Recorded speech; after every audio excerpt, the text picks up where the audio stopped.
물류학과 김창곤 교수입니다. 물류의사결정 과정 교과에 대한 튜어를 시작하겠습니다. 순서는 첫째, 무엇을 배우는가? 두 번째, 방법론은 어떤 것들이 있는가? 세 번째로, 어느 분야에 응용되는가? 이러한 순서로 말씀드리도록 하겠습니다. 의사결정은 언제 하는가? 사고나 문제, 고민 등이 있을 때 이러한 문제를 해결하기 위해서 하는 것이 의사결정입니다. 사고 발생 시 사고의 원인을 찾고 그 수습안을 맞는 의사결정, 그리고 미래에 발생할 수 있는 상황을 고려하여 대책을 수립하기 위한 의사결정, 현재의 비효율성을 계획하기 위한 대안을 탐색해서 대안을 제시하는 것, 그리고 미래 상황을 예측하여 계획을 수립할 때 의사결정을 하게 되겠습니다. 그러면 이와 같은 의사결정을 할 때 전제하는 조건이 있는데, 인간은 기본적으로 본인의 입장에서, 의사결정자 입장에서 가장 합리적인 의사결정을 하게 됩니다.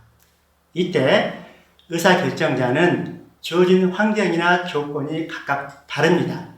예를 들어서 시간적인 제약 조건, 기술적인 제약 조건, 또는 돈이 많이 있고 없음의 조건, 법 제도적인 환경 조건, 이런 것들을 다 다르기 때문에 이러한 조건에 따라서 의사결정을 하게 됩니다. 따라서 의사결정자가 모두에게 적용되는 의사결정은 쉽지 않다, 있을 수 없다, 이렇게 말할 수 있겠습니다.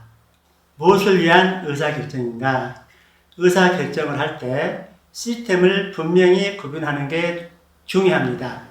시스템이란 의사결정자 입장에서 시간적, 공간적, 그리고 법, 제도적 범위를 의미하는데, 총장이 하는 의사결정, 그 다음에 기업이 사장에 하는 의사결정이 다릅니다. 따라서 의사결정자가 자기 시스템 밖의 문제에 대해서 의사결정을 하는 것은 월권이나 법이나 제도를 위반하는 것이 되겠습니다. 그리고 의사결정을 할 때 목적을 명확히 정의하는 게 중요한데, 의사결정의 수용 결과를 목적과 비교하여 의사결정에 대한 평가를 할 때도 목적을 명확히 제시하는 게 중요하고, 따라서 목적에 따라서 접근 방법론 및 평가 방법이 달라지게 되겠습니다. 그리고 경우에 따라서는 의사결정자가 추구하는 목적이 2개 이상일 수도 있습니다. 그럴 때는 최선의 방안을 추구하되, 경우에 따라서는 차선 또는 차차선의 방안을 제시하는 것도 의사결정이 되겠습니다. 따라서 추구하는 목적에 따라서 의사결정의 결과가 서로 상충적이기도 합니다. 의사결정이 상관관계에 있다는 것을 이 도표를 보면서 설명하면, X축은 의사결정의 레벨이 되겠고, Y축은 의사결정에 따른 성과를 나타내고 있습니다. 따라서 의사결정의 수준이 레벨 1, 2, 3 증감에 따라서 목적 1의 경우에는 성과 지표가 좋아지는 방향으로 가고 있고, 또 다른 목적 2의 입장에서는 레벨 수준이 올라감에 따라서 성과 지표가 낮아지고 있습니다. 이런 경우에 상충관계가 있다고 하는데, 최종적으로 의사결정자는 목적 1과 목적 2를 조합한 합리적인 의사결정을 하는 게 중요하다고 할 수 있겠습니다. 그러면 의사결정자가 의사결정을 할 때 의사결정에 필요한 주어진 정보가 다양한데, 크게 확률 정보가 주어져 있을 때하고 없을 때, 예를 들어서 미래 경제 상황에 대한 성장률이 긍정적이라고 하는 거하고 부정적이라고 하는 것에 대한 확률 정보가 주어져 있을 때는 의사결정의 접근 방법론 결과가 달라지고, 또 경우에 따라서는 게임이론 같은 것이 있습니다.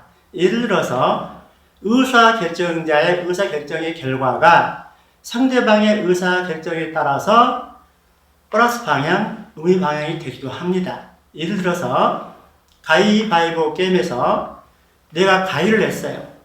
상대방이 보를 내면 나는 이깁니다. 그렇지만 상대방이 바위를 내면 나는 지게 되는 겁니다.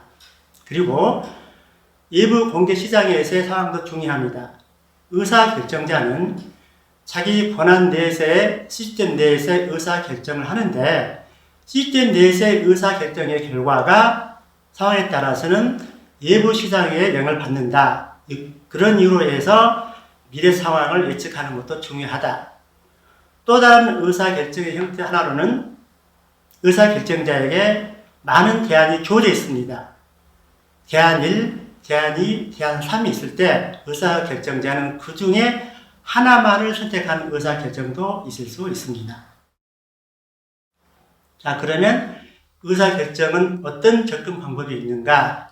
그래서 여기에서 그동안 배워왔던 것을 비교해서 설명을 하게 되면 중학교 때 배웠던 문제하고 고등학교 때 배웠던 문제를 비교해서 설명을 하면 중학교 때는 변수가 2개고 식이 2개인 2차원 공간만 다루었습니다. 따라서 이 연립방정식을 풀어라 라는 의미는 2차원 공간에서 2개의 직선이 만나는 점을 찾는 문제였고 이 문제에서 x 7분의 15, y 7분의 8이었습니다. 고등학교 때는 차원이 증가해서 x, y, z, z라고 하는 변수가 추가되고 그 다음에 식도 더불어 3개가 됐습니다. 따라서 이 연립방정식에 대해서는 3차원 공간에서 3개의 면이 만나는 점을 찾는 것이 되겠습니다. 이 문제에는 x9, y9, y, z-4입니다. 자, 그러면 이 해에서 x, y, z가 의미하는 구체적인 감의 의미는 없습니다. 그냥 숫자일 뿐입니다. 여기까지가 그동안 배워왔던 연립방정식을 푸는 문제였습니다. 자, 그러면 의사결정 과정에서 다루는 접근 방법은 기존에 정의했던 변수, 미지수와 달리 의사결정 변수라고 하는 디시전 베리어블이라고 하는 변수를 새롭게 정의한 겁니다. 그래서 의사결정 수업에서는 이와 같은 변수를 선언하고 수식을 만드는 겁니다. 그동안의 문제에서는 x, y, z에 대해서 식이 주어져 있고 그 문제를 푸는 거였는데 이 교과에서는 그런 변수들을 의사결정자가 정의하고 선언하는 겁니다. 예를 들어서 순천 제조기업의 사장 입장에서 제품을 어떻게 생산할 것이냐. 지금 제품 A, B 두 종류의 제품을 생산하는 기업 입장에서 사용되는 부품은 부품 1과 부품 2가 있습니다. 그리고 창고에 있는 부품 1과 부품 2의 재고 수준은 주어져 있습니다. 각각 12개, 10개. 그리고 제품 A를 한 개 만들기 위해서 소요되는 부품 1과 부품 2의 개수는 각각 4개, 2개. 그리고 제품 B는 부품 1이 3개, 부품 2가 5개가 소요되어서 하나의 제품을 만들게 되고 사장은 생산된 제품 A, B를 시장에 팔았을 때 판매이익이 개당 판매이익이 A는 12, 그 다음에 B는 15가 되겠습니다. 이때 사장이 결정해야 할 의사결정은 제품 A와 B를 몇 개를 생산해서 시장에 판매하는 게 이익이 가장 큰가의 문제입니다. 그런데 무작정 제품 A와 제품 B를 생산할 수 없습니다. 왜? 창고에 있는 부품의 재고 수준이 제한되어 있기 때문에 따라서 이 사장은 창고에 있는 부품 수라고 하는 제약 조건에서 제품 A와 제품 B의 생산량을 늘리는 경우가 되겠습니다. 그리고 또 하나 추가되는 것은 이 문제에서는 의사결정 변수가 2개입니다. 제품 A와 제품 생산 수량이었는데 일반적으로 사회에서 해야 할 의사결정은 4개 이상의 변수가 필요합니다. 그래서 이것을 모형화라는 절차를 거쳐서 식을 세우게 되는데 모형화의 의미는 해결하고자 하는 문제를 수식이나 그림, 표 등으로 표현하는 것을 의미하게 되겠습니다. 의사결정 과정에서 중요하게 접근하고 있는 방법론의 하나인 선형계획 문제가 있는데 선형계획 문제를 모형화하는 절차는 첫째, 의사결정 변수를 1차 선형식으로 표현한다는 것을 전제하고 있습니다. 그래서 1단계에서 의사결정 변수를 정의한다. 의사결정 변수는 의사결정자가 알고자 하는 것을 변수로 정의하는 겁니다. 그래서 변수 개수가 3개 이상인 것이 현실적으로 일반적이라고 했는데 그 다음의 방법과 같이 x, y, z 이렇게 선언하게 되면 4개 이상의 변수를 선언하려고 하면 한계가 있습니다. 따라서 이제는 첨자를 붙여서 xi 그래서 x5는 첫 번째 의사결정 변수, x2는 두 번째 의사결정 변수 그리고 x5는 5개 의사결정 변수 따라서 문제의 상황에 따라서 결정해야 할 의사결정 변수가 많은 경우에는 이와 같이 첨자를 늘려감으로 인해서 가능합니다. 의사결정 변수가 선언되면 두 번째 스텝에서는 그 의사결정 변수를 이용해서 의사결정자가 추구하고자 하는 목적을 1차 수식으로 표현하는 겁니다. 그리고 스텝 3에서는 그와 같은 목적을 추구하는데 선언되고 있는 주어진 제약 조건을 의사결정 변수 선언에서 식을 만들면 되겠습니다. 이와 같이 선형계획 문제로 모형화가 되면 그것을 푸는 방법은 심플렉스 메소드라고 하는 방법이 있는데 이것은 변수의 수와 식의 개수에 따른 연립방정식을 푸는 방법이 되겠습니다. 자, 그러면 물류와 관련된 의사결정은 어떤 것들이 있는가? 먼저 기업은 생산활동에 의해서 4가지 가치 창조를 하는데 먼저 형태의 변화에 의해서 원자재나 부품을 가지고 고객이 필요로 하는 제품의 형태를 만드는 그래서 가치가 창조되는 그런 부분이 있고 두 번째는 시간적인 가치 창조 제품이 원하는 시간에 고객의 손에 수요자에 주어질 때 의미가 있다. 또는 장소적인 가치 창조 아무리 좋은 제품이라 하더라도 수요자나 고객이 원하는 장소에 있지 않으면 그 제품의 가치는 의미가 없습니다. 그 다음에 네 번째는 소유에 따른 가치 창조 아무리 좋은 물건도 내가 가지고 있지 않으면 의미가 없습니다. 이와 같이 기업의 4가지 가치 창조에 대해서 물류는 6가지 기능을 수행하고 있는데 수요자 입장에서 수요자가 요구하는 장소에 그 제품이 있어야 하는 거고 수요자가 요구하는 시간에 수요자가 요구하는 가격에 수요자가 요구하는 수량을 공급자가 제공함으로 인해서 물류의 균형이 형성되겠습니다. 따라서 기업의 4가지 가치 창조와 물류의 6가지 기능은 서로 중요한 관계에 있다고 할 수 있겠습니다. 자, 그러면 수요자와 공급자 사이에서의 의사결정이 되는 과정을 한번 살펴보면 이 그림에서 빨간색은 말허리가 되겠습니다. 그리고 녹색은 안장이 되겠습니다. 따라서 수요자의 입장에서는 자기가 어떤 대가를 지불하고 제품이나 서비스를 제공받기 때문에 가능하면 적은 돈을 수요자 입장에서 이것은 비용입니다. 따라서 비용을 최소로 하는 의사결정을 하려고 할 거고 공급자 입장에서는 제품이나 서비스를 제공하고 돈을 받기 때문에 수입이 됩니다. 따라서 공급자는 이익을 최대로 하는 의사결정을 하는 겁니다. 따라서 수요자와 공급자가 물류를 했다. 거래 행위를 했다고 하는 것은 수요자의 비용 최소점하고 공급자의 이익 최대화가 만나는 점, 이 점을 우리는 새들 포인트라고 합니다. 따라서 물류는 수요자와 공급자가 만족하는 새들 포인트에서 의사결정이 이루어진다. 이렇게 말할 수 있겠습니다.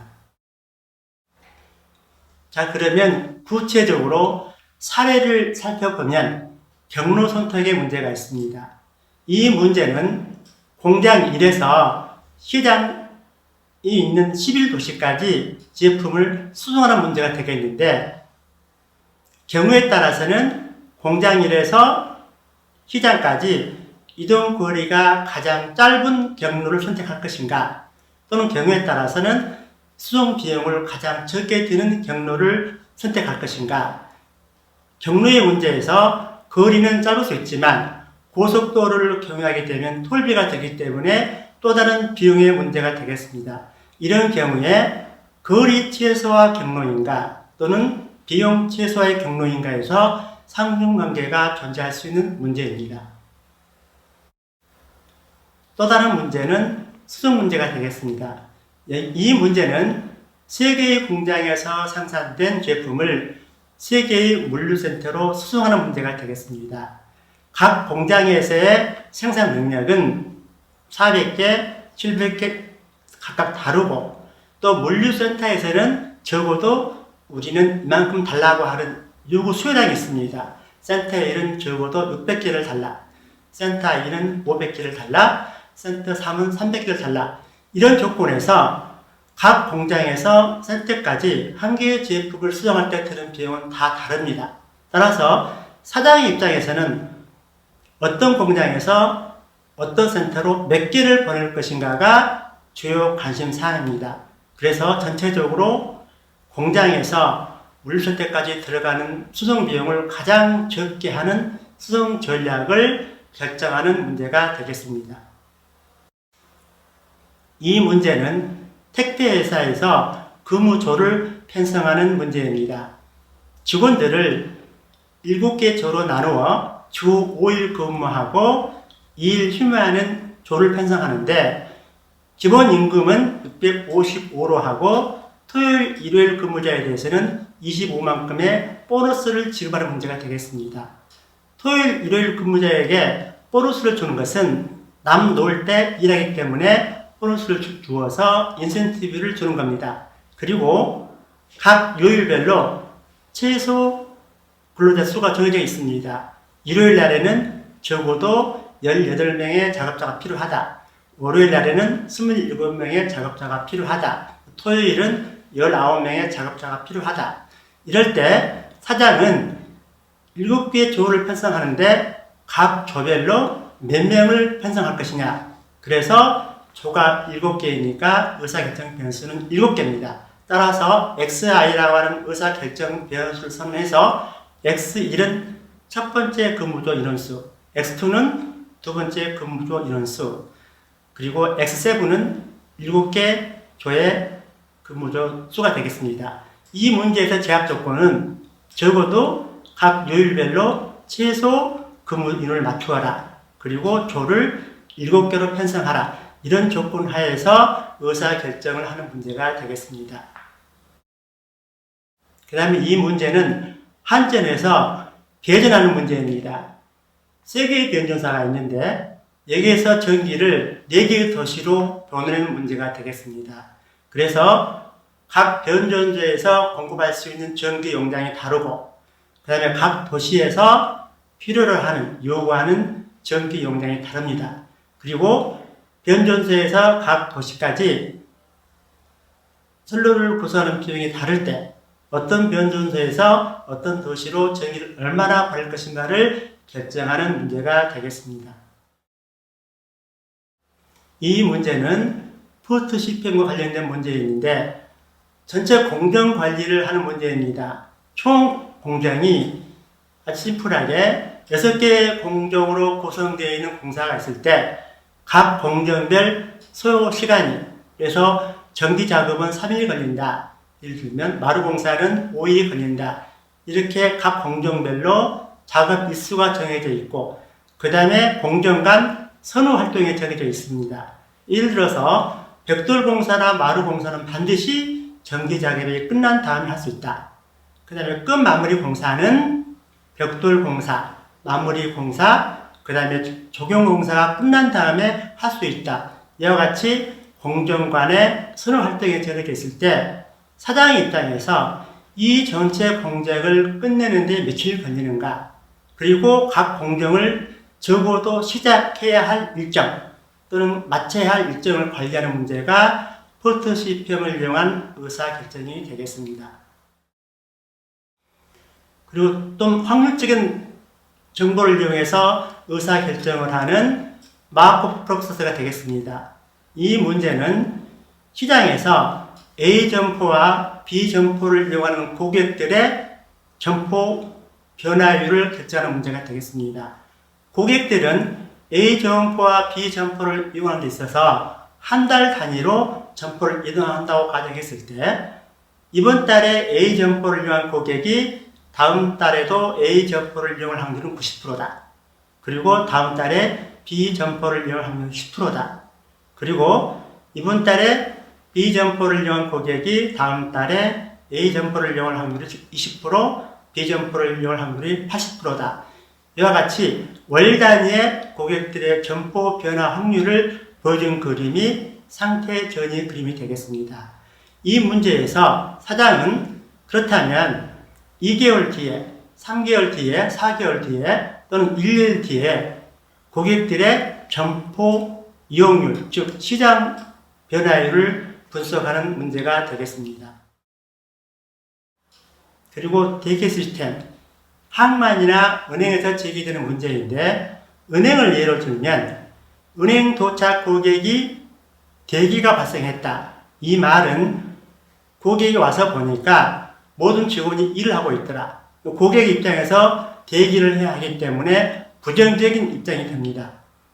그래서 이때는 그렇다면 대기 중인 고객이 과연 몇 명인가 이제 관심사항이 될 수도 있고 은행장 입장에서 직원 유의가 발생하는 상황, 즉 직원이 놀고 있다.